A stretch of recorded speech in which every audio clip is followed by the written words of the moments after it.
안녕하세요. 컨쇼 대표 서영지입니다. 자, 오늘 제가 준비한 대학교 바로 중앙대학교입니다. 인기 많죠. 중앙대학교가 인기가 많은 거는 서성한과 그리고 중경외시라고 하는 거에 징검다리 역할을 좀 하는 대학교예요. 그래서 완전 상위권과 중위권을 연결해주는 대학이다 보니까 지금 중앙대학교가 생각보다 아이들한테 인기가 엄청 많고, 그런 바람에 입결도 되게 많이 올라가는데, 그 입결이 올라간 이유 중에 하나가 뭐 재단이 좋아요, 이런 뭐 두산에 대한 재단이 있죠, 이런 것도 있지만 전형을 정말 잘 만드는 학교입니다. 왜 그럴까요? 지금부터 한번 보도록 하겠습니다. 자, 중앙대학교가 전년에 비해서 이제 좀 바뀐 부분부터 좀 봐야 되는데, 크게 바뀐 건 없습니다. 크게 바뀐 건 없고, 가장 봐야 되는 거는 일명 융합형 인재라고 해갖고요. 저게 원래 다빈치였습니다. 다빈치 전형이 융합형 인재로 바뀌었는데, 저 융합형 인재가 원래 면접이 있었거든요. 그런데 이번 시즌에 면접을 뺐다. 그리고 그 면접을 어디에다 옮겼냐면 탐구형 인재에다가 옮겼습니다. 그래서 탐구형 인재가 원래 면접이 없는 서류 100이었는데 그 탐구형에다가 면접을 집어넣고 융합형에다가 면접을 뺐다. 요거만 달라졌어요. 자, 그러면 저 면접이라는 게 미치는 영향이 좀 있거든요. 걷다가 왜 탐구형에다가 면접을 갖다 놓았을까요? 그 이유가 또 있지 않을까요? 그래서 그 부분에 대해서도 좀 설명을 해드리면서 저게 입결에 어떤 영향을 줄 건지 그 부분도 좀 보도록 하겠습니다. 자, 그러면 교과 전형부터 봐야죠. 그죠? 교과 전형을 봤을 때, 자, 교과 전형 같은 경우, 만약에 우리 아이가 교과 전형을 지원한다라고 하면 제일 먼저 보셔야 되는 거, 나중에 모집 요강 볼 때도 마찬가지지만 제일 먼저 보셔야 되는 거는 추천 인원이 있는지 없는지를 보셔야 됩니다. 그러니까 말만 교과 전형이고 학교장 추천으로서 추천 인원이 없는 경우도 있어요. 그런데 중앙대학교는 추천 인원이 20명 이내네요. 그런데 생각보다 인원이 어떻죠? 많습니다. 이렇게 인원이 많은 경우는 그렇게 큰 영향력을 가져가지 않아요. 왜 그러냐면 생각보다 등급대가 높거든요. 그래서 솔직히 중앙대학교는 추천을 못 받는다, 이런 케이스는 별로 없는 것 같고, 솔직히 추천받을 때 피 터지게 싸우는 학교가 어디예요? 동국대학교입니다. 그건 나중에 동국대학교 할 때 다시 해드리도록 하고요. 자, 지원 자격은 추천 인원 20명이고요. 이 부분을 좀 잘 읽어보시면서 내려오시면 될 것 같고요. 교과를 반영하는 데 있어서 그러니까 교과 전형 같은 경우는 교과를 반영하는 데 있어서 제일 중요한 건 수능 최저를 먼저 체크를 좀 해봐야 됩니다. 수능 최저가 어느 정도 선을 가지고 있는지 그 부분을 좀 체크를 해야 되는데, 중앙대학교는요, 작년부터 조금 달라진 부분이 있는데, 수능 최저를 볼 때 영어가 좀 달라졌습니다. 그러니까 영어 같은 경우 요 조그만 글씨 안에 영어 등급이 1등급과 2등급, 그러니까 2등급을 받아도요, 그거를 1등급으로 간주해 줍니다. 그러니까 완화된 거죠. 근데 이 데이터가 충족률이 얼마나 된지는 아직 안 나왔습니다. 근데 제가 조금 예상을 좀 해서 계산을 좀 해봤거든요. 그건 좀 이따 보여드리도록 하고요. 자, 일명 국어, 수학, 영어, 탐구를 세계 합 7이랍니다. 그러니까 약학부 빼놓고는 세계 합 7이에요. 그러니까 생각보다 최저가 낮은 건 아닙니다. 근데 저 7 안에 뭐가 들어갔다고요? 영어가 2등급 나와도 된다라는 거죠. 그러니까 생각보다 좀 완화된 게 맞고, 또 하나 약학부는 솔직히 오늘 이제 메인으로 준비한 건 아닌데, 약학부를 좀 봐야 되는 게 뭐냐면, 얘네 교과 전형 약학이 아시다시피 중앙대학교 약학은 탑입니다. 서울대 다음이기 때문에. 그런데도 불구하고 생각보다 내신 등급 합격률이 좀 낮게 형성돼요. 뭐 한 1.4에서 1.5, 어떤 막 그런 소문도 들어와요.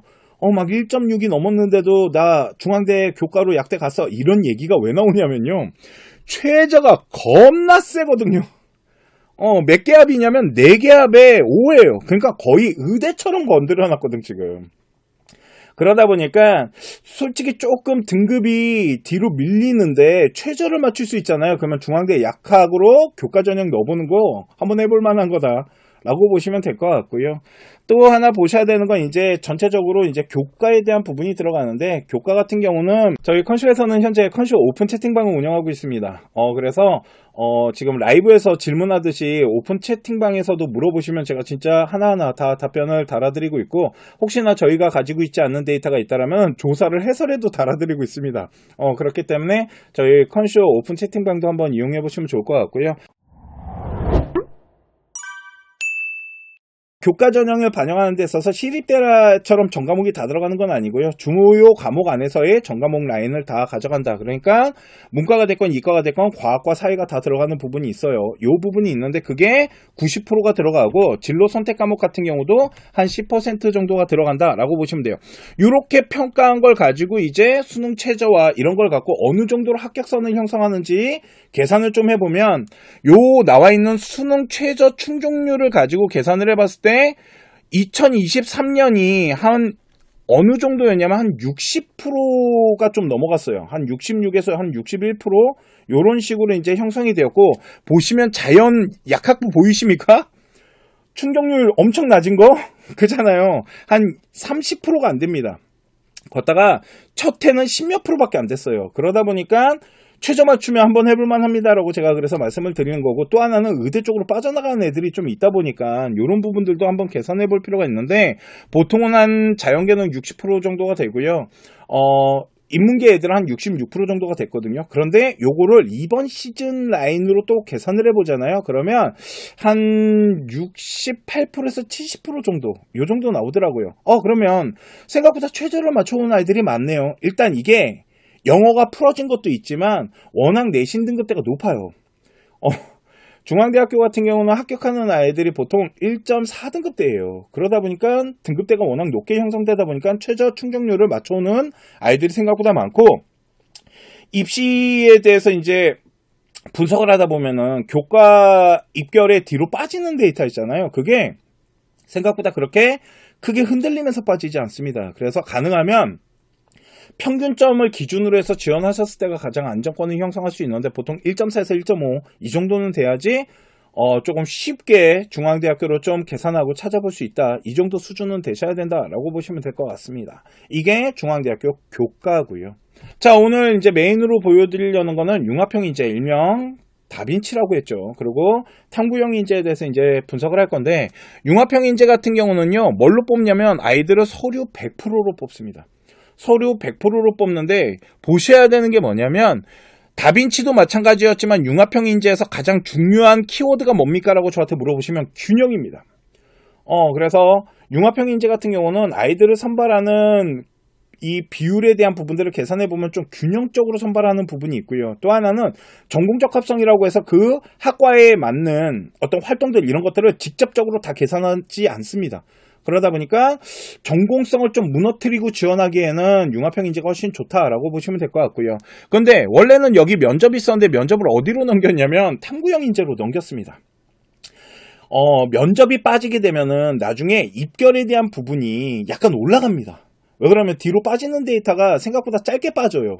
면접이라는 걸 통해 갖고 하나의 변수값이 더 들어가는 거와 그게 빠진 거에 대한 입결에 대한 분포를 보면 면접이 없는 곳이 좀 옹기종기 모이면서 평균점 자체가 약간 안정적으로 만들어지거든요. 그러니까 요번에 융합형 인재는 약간 입결에 대한 부분이 좀 올라갈 수 있는 부분이 있고요.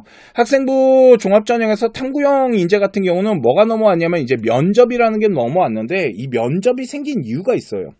탐구형 같은 경우는 뭘 보냐면요, 두 가지를 되게 중점적으로 봅니다. 뒤에 가서 다시 보시겠지만 전공성과 학업에 대한 부분을 좀 많이 보거든요. 그러다 보니까 그렇게 아이들을 선발하는 데 있어서 서류에 대한 평가가 필요하다고 생각을 한 거예요.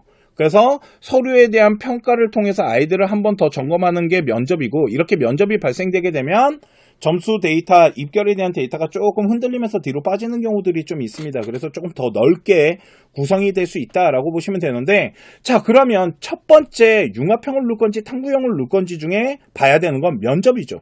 우리 아이가 만약 면접을 좀 잘할 수 있다라면 탐구형을 지원하는 게 좋은 거고, 면접을 좀 힘들어하는 아이라면 융합형을 지원하는 것도 하나의 방법은 될 수 있는데, 그거 외에도 좀 봐야 되는 것들이 더 많습니다. 자, 보시면은 융합형은 이제 서류 100으로 뽑는데요. 보시면 학업에 대한 부분이 무려 50%가 들어갑니다. 생각보다 많이 들어가네요. 근데 아까 제가 뭐라 그랬죠? 학업 역량은 탐구형에서 더 많이 들어간다고 말씀드렸잖아요. 그게 약간 해석의 차이가 좀 있는 건데요. 학업 역량에 대한 부분이 50%고요. 진로 부분이 이게 이제 전공이나 이런 활동에 대한 부분인데 이 부분이 30% 그리고 인성에 대한 부분이 한 20% 정도가 들어갑니다. 그래서 전체적으로 약간 균형에 맞게끔 뽑으려고 노력을 하고 있는 이런 부분이고 아까 말씀드렸지만 확실히 전공성에 대한 부분이나 이런 거는 탐구형보다는 확실히 좀 낮게 형성이 되고 있어요. 그러면 학업에 대한 부분 생각보다 많이 보네요. 근데 뭘 좀 봐야 되냐면 요 옆에 탐구형 인재 같은 경우는요. 아이들을 선발하는 데 있어서 학업 역량이 40%예요. 40%의 진로 역량이란 게 뭐냐면 이게 이제 전공을 좀 보겠다는 겁니다. 전공과 계열을 보는 거거든요. 근데 진로 역량이 무려 50%입니다. 근데 이 진로 역량 안에 뭐가 좀 많이 차지하고 있는 비중이 있냐면 전공 학업이라는 게 있어요. 그래서 중앙대학교 넣을 때는 전공학업에 대한 부분 탐구형은 잘 맞춰서 넣어야 됩니다. 공대 가는 아이가 기하, 물투 이런 것들 다 하고 들어가야 되거든요. 그래서 이 부분이 학업적으로 좀 넘어오는 데이터들이 생각보다 좀 있어요. 그러다 보니까 학업을 보는 데 있어서 융합형 인재랑 비교해 보잖아요. 결코 적지 않습니다.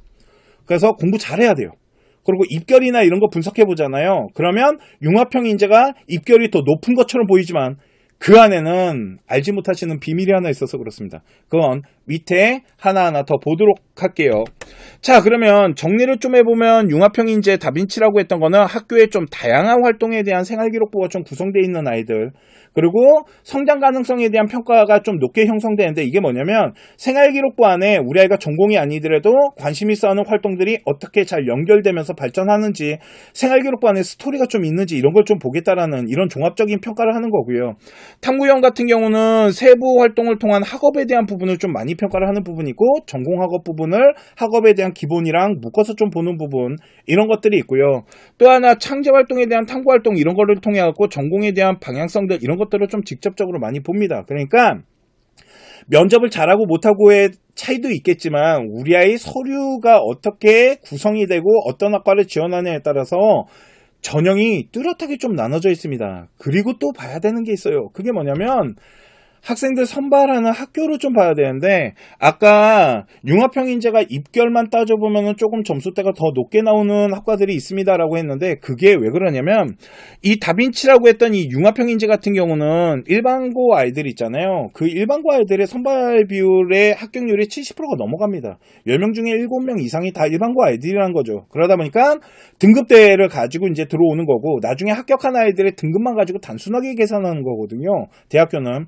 그리고 보시면은 이제 특목고 라인이 생각보다 좀 낮게 형성되죠. 그런데 탐구형 인재 같은 경우는 일단 일반고 아이들에 대한 비율이 50%대로 확 낮아지면서 그 자리를 누가 메꾸고 있냐면 지금 특목고 아이들이 메꾸고 있다라는 거죠. 그러면 특목고 아이들은 등급 따기가 어려운데 일반고랑 합쳐져서 발표를 하다 보니까 등급대가 낮게 형성되는 것 뿐이지 학업에 대한 부분을 결코 낮게 보는 건 아닙니다. 그래서 저는 솔직히 학업 성적이 잘 나와 있고 전공성 잘 맞춰져 있으면 면접 무서워하지 말고 탐구형으로 가자라는 얘기를 많이 합니다. 하여튼 이런 부분들을 좀 잘 따지면서 봐야 되고, 아이들의 합격한 아이들의 이제 등급대를 보면은 다빈치 자연이나 인문 같은 경우 보시면은 등록한 아이들의 1등급대 아이들이 좀 형성이 돼 있지만 탐구형 같은 경우는 1등급대 아이들이 확 줄어들죠. 이 위에 나와 있는 이 데이터가 다 특목 데이터다라고 보시면 될 것 같아요. 그러다 보니까 입결에 대한 부분을 가지고 중앙대학교는 지원하시면 안 됩니다라고 말씀드리는 이유가 바로 여기에 있다라고 보시면 될 것 같습니다. 자, 오늘 제가 준비한 중앙대학교 대학교 분석은 여기까지 하도록 하고요. 조금만 기다려주시면 세종대학교 다시 시작하도록 하겠습니다. 잠시만요.